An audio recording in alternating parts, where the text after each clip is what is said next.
Good morning friends. आप सभी को मेरा प्रणाम, नमस्कार, जय श्री राम। तो इस वीडियो में हम लोग बात करेंगे रीट भर्ती 2022 के बारे में, है ना। कि रीट भर्ती 2022 में जो क्वेश्चन पर ऑब्जेक्शन थे, मतलब जो टोटल 22 क्वेश्चन थे, उन पर लोगों ने ऑब्जेक्शन लगाए हैं, जिनमें कुछ क्वेश्चन का आंसर चेंज हुए हैं और कुछ क्वेश्चन का आंसर डिलीट हुए हैं, मतलब कुछ क्वेश्चन को डिलीट किया गया है, ठीक है। उन चीज़ों के बारे में हम बात करेंगे, ठीक है। वन बाय वन हम सबके बारे में बात करेंगे और मैं आपको इसका ऑर्डर भी दिखाऊंगा कि अभी कोर्ट ने इसका फाइनल ऑर्डर क्या दिया है और अभी तक की सुनवाई में क्या हुआ। इन सब चीज़ों के बारे में हम लोग बात करेंगे, ठीक है फ्रेंड। उससे पहले आपसे मेरी रिक्वेस्ट है कि अगर आपको मेरी दी हुई जानकारी अच्छी लगे तो प्लीज़ चैनल को ज़रूर सब्सक्राइब करना और वीडियो को लाइक करना, ठीक है फ्रेंड्स। तो हम देखते हैं कि अभी तक क्या हुआ, है ना। बहुत सारे लोगों ने कमेंट किए मेरे वीडियो पर कि अब भर्ती प्रक्रिया पूर्ण हो चुकी है, अब कोर्ट में जो याचिका लगी हुई है क्वेश्चनों को लेकर के उसका कोई फ़ायदा नहीं है ना। ऐसा बहुत सारे लोगों ने बोला है और साथ में ये भी मेंशन किया कि आपने पैसे बर्बाद किए हैं रिट के नाम पर, अब कुछ नहीं होने वाला, है ना। तो जो लोग ऐसा सोच रहे हैं ना, वो सरासर गलत सोच रहे हैं, ऐसा कुछ भी नहीं है। मैं आपको बता दूं, अगर आपके जो एविडेंस जो आपने दिए हैं, यानी कि जो भी सपोर्टिव डॉक्यूमेंट आपने दिए हैं क्वेश्चनों के सपोर्ट में, कि भाई आपने जो डॉक्यूमेंट दिए हैं वो बिल्कुल सही है और बोर्ड ने, यानी कि अधीनस्थ बोर्ड ने जो आंसर चेंज किए हैं या क्वेश्चन डिलीट किए हैं या कुछ और किया है वो गलत है, तो बिल्कुल कोर्ट इसके ऊपर स्ट्रिक्ट एक्शन लेगा और जो भी सूटेबल होगा वो ऑर्डर आपको मिलेगा, है ना। क्योंकि इसका मैं आपको एक एग्जांपल दिखाता हूँ कि जो वीडियो की भर्ती थी 2022 में, जो वीडियो की भर्ती आई थी 21-22 के आसपास में, उसमें सेम मैटर था। उसमें अधीनस्थ बोर्ड ने मेन एग्जाम में कुछ क्वेश्चंस का आंसर चेंज किए थे और कुछ क्वेश्चन का आंसर, मतलब कुछ क्वेश्चन को डिलीट किया था। उसके बाद में उसमें कुछ लड़कों ने कोर्ट में केस किया था और हालांकि उसमें टाइम लगा, है ना, टाइम लगा, बट फाइनली उसमें 1-1.5 साल बाद उन कोर्ट का फैसला आया और जो क्वेश्चन को बोर्ड ने गलत माने थे या आंसर चेंज किए थे वो गलत किए थे। तो कोर्ट ने बोला कि जिन लोगों ने कोर्ट में क्वेश्चनों को लेकर रिट फाइल की थी उनके क्वेश्चन वो सही पाए गए और बाद में उनको ज्वाइनिंग मिली, क्योंकि उनके नंबर जो थे वो जो कट ऑफ थी उसके बराबर या उससे ज़्यादा आ गए थे।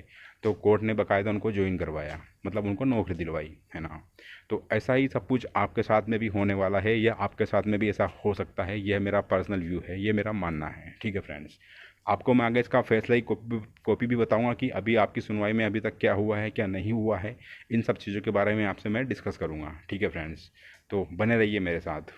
तो जो लोग ये बोल रहे हैं ना आपसे कि आपने जो रेट लगाई उसका कोई मीनिंग नहीं है या उससे कुछ सॉल्यूशन नहीं निकलने वाला है, तो वो लोग ऐसा गलत बोल रहे हैं, उनको पूरी नॉलेज नहीं है ना। कोर्ट का मैटर क्या है क्या नहीं है, ये मानता हूँ मैं कि कोर्ट में टाइम टेकिंग है, यानी कि कोर्ट के जो मैटर में समय लगता है, ये बात सही है। लेकिन फाइनली न्याय की जीत होती है, जो सत्य होता है वही जीतता है, ये बात आपको पता होना चाहिए।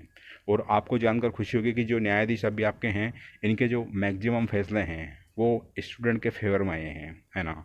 अगर आपके जो एडवोकेट हैं उन लोगों ने सपोर्टिव डॉक्यूमेंट, कोई स्टैंडर्ड जिस बुक, जैसे कि एनसीईआरटी की बुक हो गई, राजस्थान बोर्ड की बुक हो गई या अदर कोई स्टैंडर्ड बुक हो गई, उसके अगर सपोर्टिव डॉक्यूमेंट दिए हैं आपके क्वेश्चनों के फेवर में, तो डेफिनेटली 99 तो नहीं, मैं 100% बोलूँगा कि आप केस जीतोगे। इस तरह से टोटल क्वेश्चन 22 है, 22 क्वेश्चन के ऊपर कोर्ट में मैटर चल रहा है, ठीक है। तो मैं आपको इसकी अभी दिखाता हूँ ऑनलाइन चेक करके कि अभी क्या हुआ क्या नहीं हुआ, ठीक है फ्रेंड्स। तो हम देखते हैं इसका ऑनलाइन क्या रहा। तो आप ऐसा मत सोचना कि आपने पैसे बिगाड़ दिए या फिर आपके जो रेट लगाई उसका कुछ मीनिंग नहीं निकलेगा। दो ऑप्शन हैं, या तो केस हारोगे आप या जीतोगे।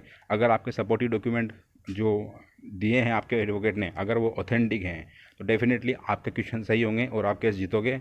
और केस जीतने के साथ साथ आपकी नौकरी पक्की है। यानी कि अगर आप केस जीतते हो तो इतना मैं कह सकता हूँ कि अक्टूबर के एंड वीक में या नवंबर के फर्स्ट वीक में आपकी ज्वाइनिंग होने के पूरे चांसेज हैं, ये मैं कह सकता हूँ दावे के साथ। अगर आप केस जीतते हो तो पूरे चांसेज ये हैं, संभावना है कि आपको अक्टूबर के एंड में या फिर नवंबर के फर्स्ट वीक में ज्वाइनिंग मिल जाएगी, है ना। तो हम इसको ऑनलाइन चेक करेंगे कि अभी तक आपके मैटर में क्या हुआ क्या नहीं हुआ, ठीक है फ्रेंड्स। तो मैं आपको अभी जो कोर्ट की साइट है उस पर लेके चलता हूँ, ठीक है फ्रेंड्स।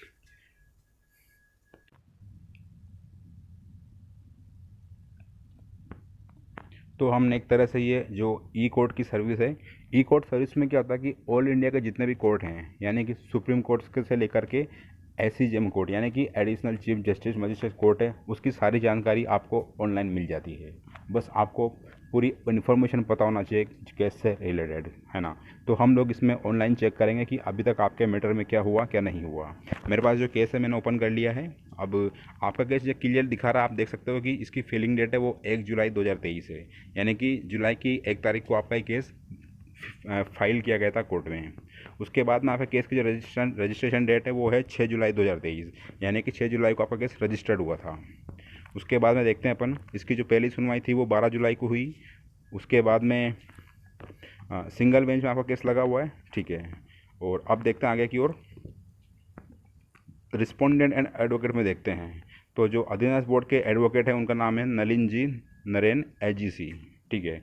और आपका जो पिटिशनर का एडवोकेट है इसमें नाम आ रहा है रामराज गुजर वगैरह, ये हैं एडवोकेट हैं बहुत सारे। तो इन सारे एडवोकेट ने आपकी इस प्रॉब्लम के लिए केस फाइल किया, आप देख सकते हो, ठीक है। टोटल 20 एडवोकेट आपका केस लड़ रहे हैं कोर्ट में, इतना आपको पता होना चाहिए, है ना। अब देखते हैं आगे की ओर क्या लिखा हुआ है इसमें। जो इसमें लिंक जो केस हैं, इतने सारे ये केस है, ये सारे के सारे लिंक हैं, यानी कि लगभग कम से कम 1000 से 1500 लोगों ने इसमें रिट लगा रखी है, ये आप अनुमान लगा सकते हो। मेरे अकॉर्डिंग बता रहा हूँ मैं, कम से कम 1000 लोगों ने इसमें कोर्ट में रिट लगा रखी है। ये देखो आप, इतने लिंक केस है इसके अंदर, है ना। अब इसको अपन देखते हैं कि इसका आपका एंट्री ऑर्डर अभी क्या आया है और क्या नहीं आया है, इसको हम लोग चेक करेंगे। आप इसको खुद भी चेक कर सकते हो। डॉक्यूमेंट डिटेल में देखते हैं अपन लोग, तो अभी उसमें कुछ ऐसा स्पेशली है नहीं। ऑब्जेक्शन डिटेल में देखते हैं तो ऑल ऑब्जेक्शन आर कंपाइल्ड, है ना। डॉक्यूमेंट डिटेल में चेक करते हैं अपन लोग। तो एंट्री ऑर्डर देखते हैं कि एंट्री ऑर्डर क्या क्या है। तो पहला जो एंट्री ऑर्डर आया था वो आया था 12 जुलाई 2023 को, है ना। उसके बाद में दूसरा एंट्री ऑर्डर आया है 12 सितंबर 2023 को। तो 12 सितंबर 2023 वाले को ऑर्डर को हम लोग चेक करते हैं। तो इस पर मैंने व्यू ऑर्डर पे क्लिक किया। अब इसके बाद में अपन को यहाँ पे लेकर आ गया, इंटरफेस खुल रहा है इसका।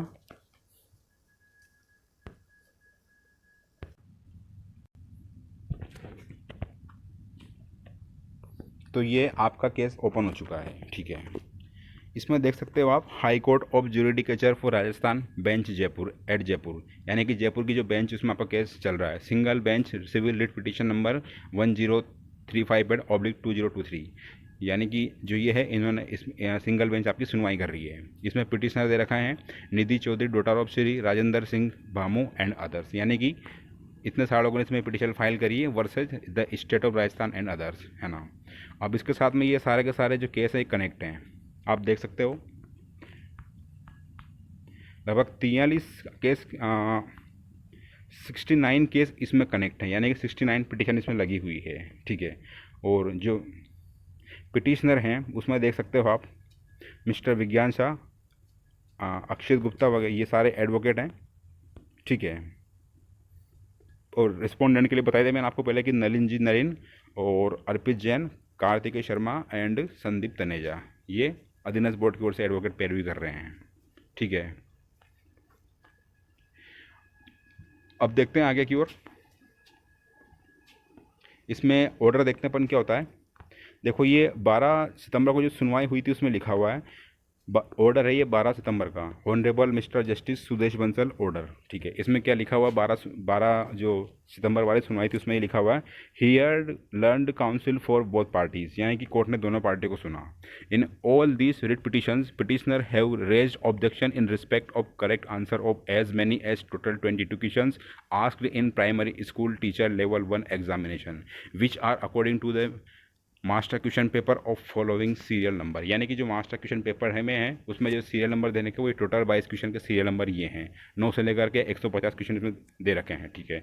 तीसरा पॉइंट क्या है, it is not in dispute that out of such objectionable 22 question referred here in above, यानी कि जो 22 क्वेश्चन में जो 5 क्वेश्चन ऊपर दिए गए हैं, इसमें से 5 क्वेश्चन जो मास्टर क्वेश्चन पेपर में दे रखे हैं हैव बीन डिलीटेड, यानी कि इन 5 क्वेश्चन को कोर्ट ने मतलब बोर्ड ने डिलीट कर दिया। And answer of 3 question 84, 118 and 126 has been change, यानी कि इन क्वेश्चन का आंसर चेंज कर दिए बोर्ड ने, ठीक है।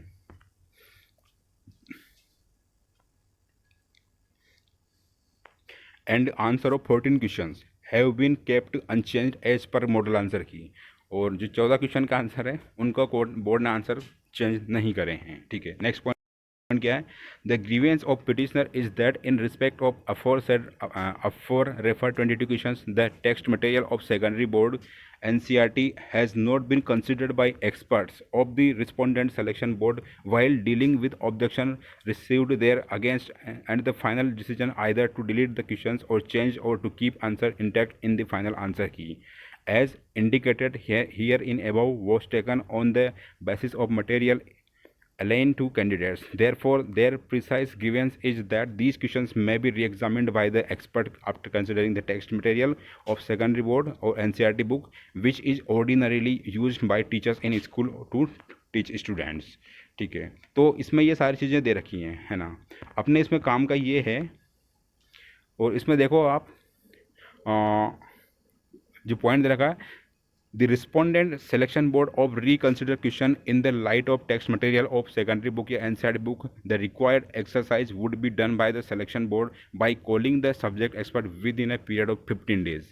यानी कि 15 दिन के अंदर अंदर उनको ये करना होगा.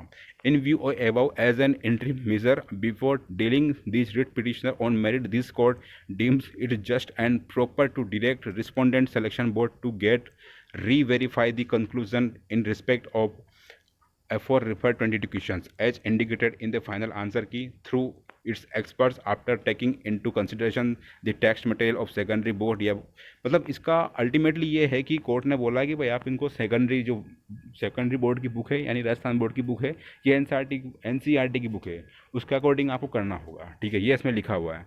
और इसमें जो 7वां पॉइंट लिखा हुआ है, list this writ petition on 29/9/2023 in supplementary list along with single bench civil writ petition number, ये वगैरह दे रखा है. यानी कि इसका मतलब ये हुआ कि आपकी जो अगली सुनवाई है वो 29 सितंबर को होगी. ठीक है फ्रेंड्स, तो ये था. मैं वापस बोल रहा हूँ, अगर आपका जो दावा अगर सॉलिड है, आपके एविडेंस सॉलिड है, तो डेफिनेटली आप केस जीतोगे और आपको नौकरी मिलेगी. ठीक है फ्रेंड्स, तो अभी के लिए इतना ही.